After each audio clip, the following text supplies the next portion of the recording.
Okay, I'm doing my commentary on Assassin's Creed 2 and looking at the lighting specifically. And in this game, it's about an assassin who lurks around medieval Venice, taking down corrupted political figures, and so shadows and the absence of light and all this stuff are very central to gameplay.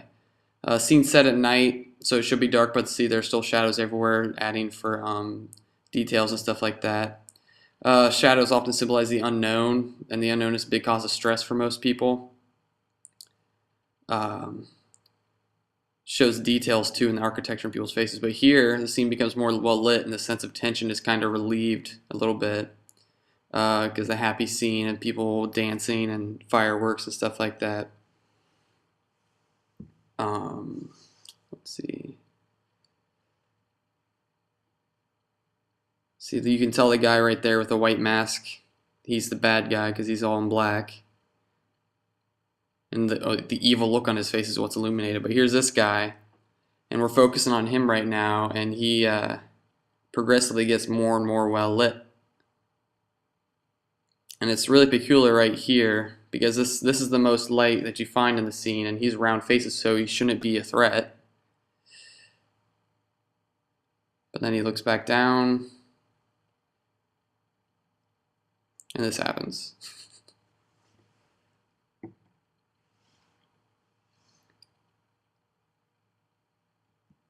So when the scene was the lightest, the darkest act so far just took place. When the scene was the most well lit. And this could possibly symbolize that no one is safe from this assassin. So here the main character Ezio is first seen, and he kills people and he keeps his identity a secret.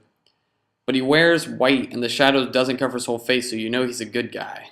That's the kind of weird part. So, and the bad guy, who was already pointed out, really doesn't like him. The fact that his robes are white means they reflect basically any light, so he's always visible and separable from the other bad guys.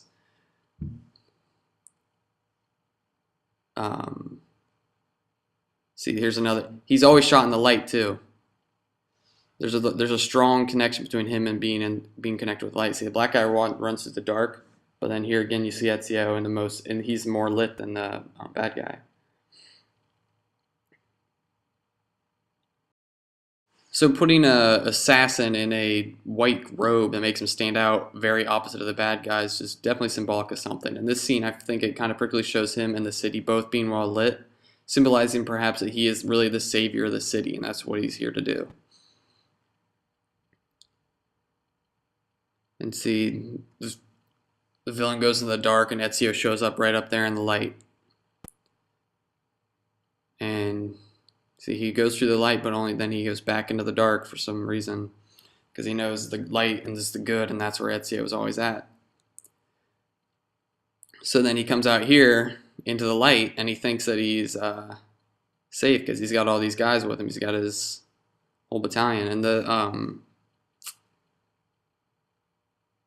so now he feels safe because light is safe, but he has also got strength in numbers.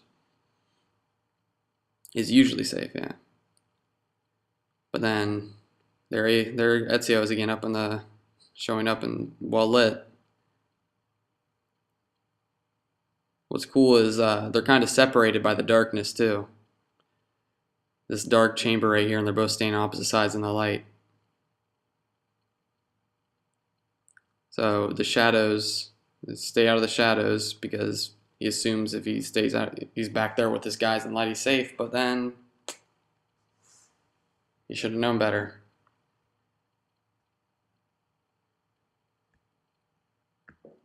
Because the light prevails. So you have a false sense of security. And there you go. Assassin's Creed 2.